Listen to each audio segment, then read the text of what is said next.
What's good, friends and family, man? Welcome back to another episode of the Last Whistle podcast, man. Today we have a special wild card playoff matchup episode, man. We're going to discuss the Saturday wild card games today. So today we got San Fran, we got Seattle, and then we got Jacksonville, and we have the Los Angeles Chargers.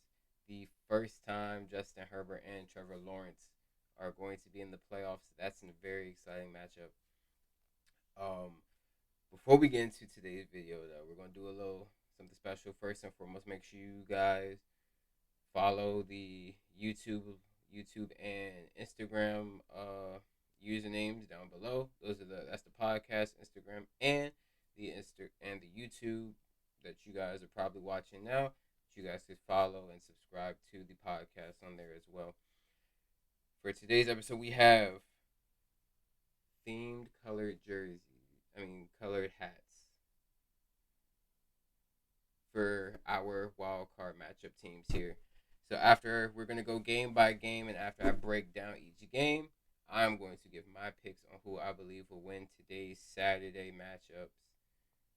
So let's get right into it, man. So first game we have the Los Angeles Chargers and the Jacksonville Jaguars, man. Highly anticipated matchup. Justin Herbert, first game in the postseason. Trevor Lawrence, living up to the hype this season. First ever appearance in the playoffs. Well deserved. And this is going to be a game, I must say, this is going to be a game in which points are going to be scored in bunches, I believe. I definitely think that with the Jaguars coming off of a 5-game win streak to finish the season and get into the wild card spot, that they have the momentum, even though they didn't necessarily finish week 18 too well in their division clinching game. And neither did the Chargers. But one thing that I will say about Jacksonville is I do have faith in Doug Peterson over Staley. With Mike Williams also being out with a back injury, and Justin Herbert's biggest playoff game, in which he will probably need Mike Evans the most. Mike Williams the most. It's very unfortunate, and I think that it's definitely. I don't know if Keenan Allen and the rest of the Chargers weapons can do enough, and I definitely don't have faith in the defense to be able to stop the run against Travis Etienne and the Jags offense, and for them to be able to score enough points to keep up with Jacksonville. And Jacksonville has a very opportunistic defense, and they will turn your turnovers into points. That is the one advantage that they have.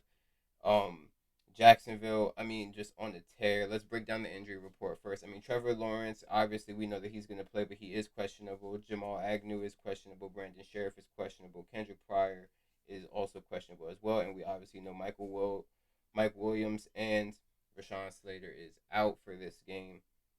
When we talk about the offense, we definitely know that the Chargers have one of the better passing offenses in the league because of Mike Williams, Keenan Allen, even Eckler coming out the backfield, Everett, those guys. So that being eighth in total offense is not bad, but the issue that I have is 30th in rushing.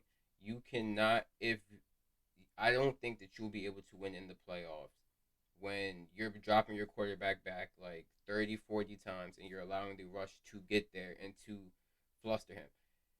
This game in particular, it may not be as impactful, but I still trust the Jags defense. I want to see how Justin Herbert holds up under pressure. I want to see that if really what we're looking for is who is going to make the least amount of mistakes between these two first time playoff quarterbacks. Who is going to make the least most amount of mistakes, and who is going to capitalize offensively on the mistakes that the other makes if the defense doesn't already capitalize on them via pick six, fumble recovery, safety, those kind of things. So with the Chargers, they are third in passing and they are 13th in scoring offense. So they're not top 10 in scoring offense, but they're a little bit ahead. They're a little bit above middle of the pack, I would say.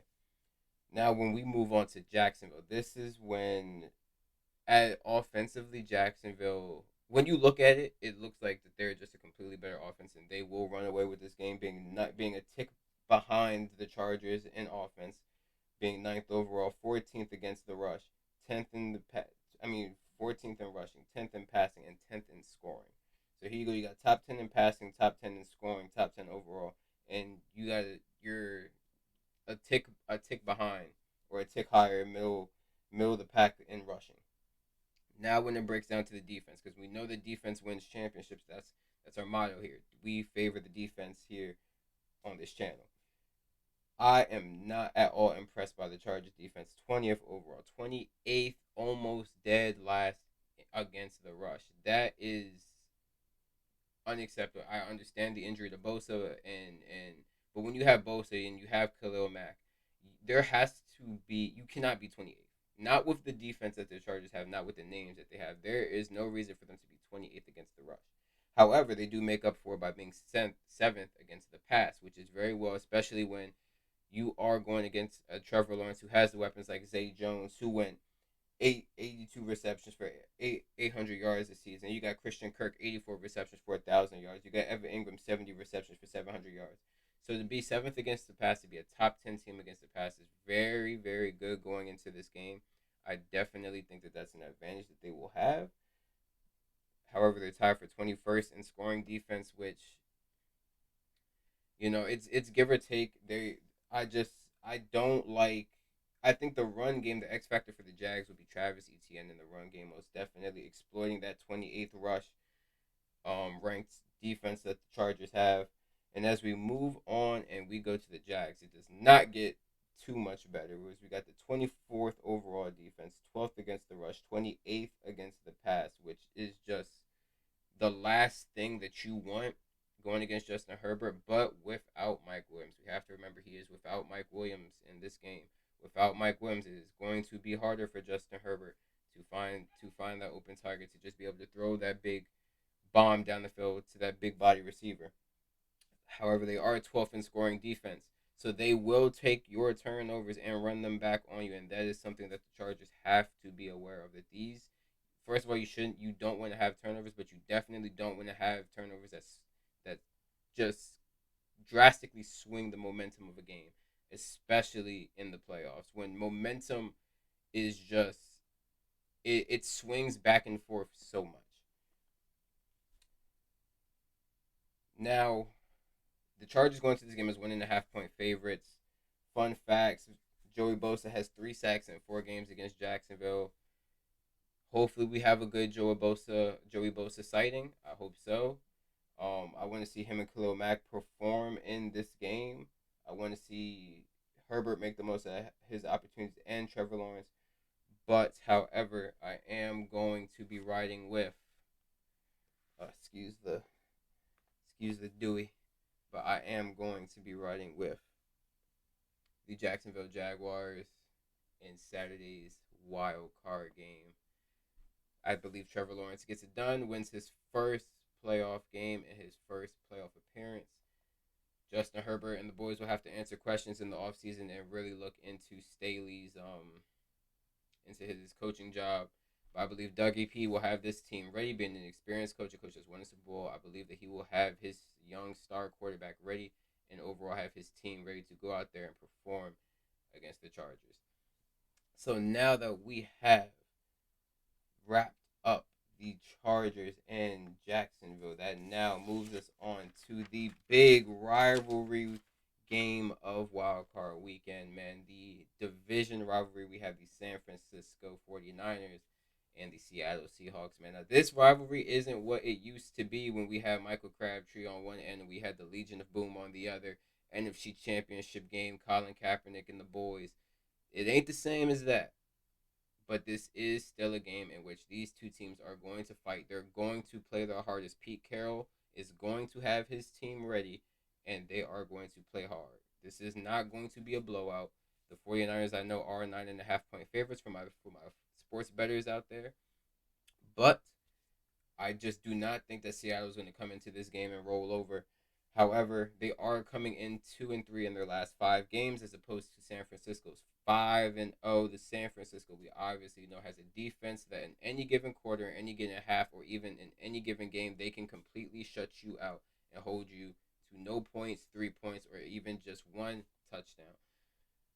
The one thing that is important, that is the X factor for Seattle, is being able to establish a good run game and not turning the ball over. Geno has to limit the turnover worthy plays because you know that offensively they're going to be able to score. Kyle Shanahan is going to have Brock Purdy in the positions in the offense to give the ball to McCaffrey, to get the ball to Brandon Ayuk, to get the ball to all those weapons that they have around, and they're going to put up points. You have to, Pete Carroll has to have faith in the defense. You have to not give them as little possessions, as little opportunities to score as possible. It's going to be a very, very hard fought game for these Seattle Seahawks. But if they can sort of carry a bend but don't break mentality, they can very well keep this game close enough where they could be in striking distance. As for the 49ers, very simple. Do what you've been doing all season. Run the football, get the ball into C-Mac's hands, Brandon Ayuk. Keep everything ahead of the sticks. Keep Brock Purdy calm, collective. He's played so well. He got his first road start. He actually beat this very Seattle Seahawks team, 21-13. The other game that they played was 20. I think it was like 27-7 at home. So fairly, I mean, outside the 27-7 game, the last game that they played with Brock Purdy is a one possession game. It was his first start, so maybe now that Seattle has some film, they may be able to work something out here.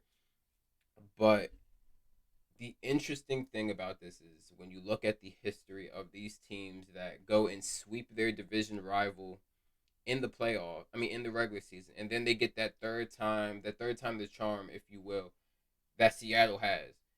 Teams that usually sweep their division rival in the regular season, they've won their 14-10 in that third meeting. It's not an overwhelming record where it's like, okay, San Francisco is guaranteed to win this game. If history shows there is a chance that they can lose this game if they play around. Remember, Brock Purdy is still a rookie. He's still learning. He's in the best situation, but he is still susceptible to making rookie mistakes. The offensive Kyle Shanahan is, you have to calm that down. Get the just quick passes, run the ball. Don't let don't make Brock Purdy have to become a participant in this game. The same thing that applies to what we used to say, that what we said about Jimmy G. Do not make him do not allow him to be a active participant. Quick throws, get it out, run the football. We almost should know that Brock Purdy is even there. You know what I'm saying? We're gonna know because obviously he's Mr. Irrelevant and he's playing in his first playoff game. But that's the thing. And lastly, I mean Seattle, they just gotta get the ball to DK. Get the ball to DK. Get the ball to Lockett. Long drives, score when you can. All points are needed, and you just have to bend but don't break too much against this 49ers team. However, I am going to go with the San Francisco 49ers, the prohibitive favorite in this game. I'm going with the San Francisco 49ers to win this game, man. With that being said, that concludes this episode, our wild card playoff episode today.